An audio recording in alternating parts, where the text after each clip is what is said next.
বাবা শব্দটি সবার কাছে কেমন যেন, কারো কাছে প্রিয়, আবার কারো কাছে অপ্রিয়। মা শব্দটি সবার কাছে অধিক প্রিয়, কারণ মার কাছে আমরা অনেক কিছু শেয়ার করে থাকি। মাকে সবাই আমরা বন্ধুর মতো মনে করি, কিন্তু সেক্ষেত্রে আমরা বাবাকে অনেক ভয় পাই। বাবার কাছে কিছু বলতে গেলে আমরা লজ্জিত হয়ে যাই, কিন্তু বাবা কখনো বন্ধু হয় না কখনো প্রিয় ব্যক্তি। বাবারা আসলে কখনো প্রিয় ব্যক্তি হতে চায় না।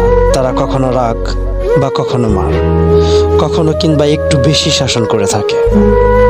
কিন্তু এই রাগ বা শাসন কোনোটি আমরা বুঝতে চাই না। এই রাগ এবং শাসনের পিছনে যে কতটা ভালোবাসা এবং আদর লুকিয়ে থাকে তা আমরা কখনোই দেখতে চাই না। আচ্ছা, মনে পড়ে সেই ছোটবেলার কথা, যখন আমি হাঁটতে পারতাম না, সোজা হয়ে বেশিক্ষণ দাঁড়িয়ে থাকতে পারতাম না, পড়ে যেতাম। আর অমনি পড়ে যাওয়ার আগে বাবা ধরে ফেলতো, হাতে ধরে টিক টিক টিক টিক করে হাঁটা শিখিয়েছেন। মনে পড়ে সেই দিনগুলোর কথা, বাবার পিঠে উঠে কতই না ঘোরা খেলতাম। বাবা বসে থাকতেন, তার হাঁটুর উপর শুয়ে কতদিন ঘুমিয়ে পড়েছি। আর শুয়ে শুয়ে কত শত ভূতের গল্প, রাজা রানীর গল্প, আবার ইসলামিক ইতিহাস শুনেছি। কই বাবা তো কোনোদিন বিরক্ত বোধ করেননি। আর যখন আমরা বড় হয়েছি, আর একটু শাসনে আমরা মন খারাপ করি, কারো সামনে কিছু বললে আমরা অপমানিত বোধ করি। কিন্তু একজন বাবা আমার আপনার চেয়ে অনেক ভালো বোঝেন যে কোথায় তার সন্তানকে কি বললে সে অপমানিত বা সম্মানিত হবে। তাই সেটা নিয়ে আমাদের চিন্তা না করলে চলবে। বাবারা নিতে জানেন না, তারা শুধু দিতে জানেন। একটা বাবার কতটা স্যাক্রিফাইসের পর আমরা আজ এতটা দূর এসেছি, তা কখনো ভেবে দেখেছেন? আপনার আমার যেমন নতুন পোশাক, নতুন জুতা ইত্যাদি ব্যবহার করতে ইচ্ছে হয়, তেমনি একটি বাবারও ইচ্ছে হয়।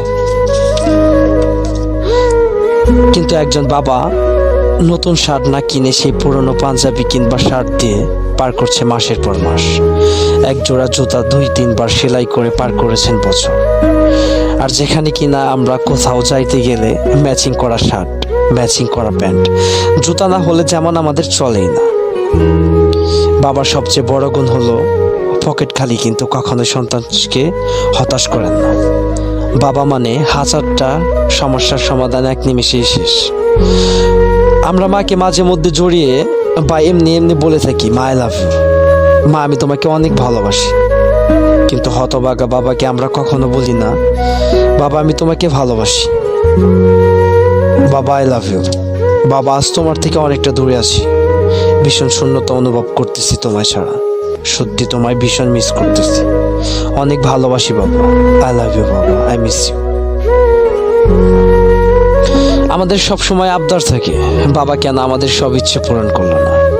স্কুল কলেজে যাইতে গেলে আমরা বলি যে 50 কিংবা 100 টাকা দিল কেন, আরো বেশি দিল না কেন। অমুক বন্ধুর বাবা তো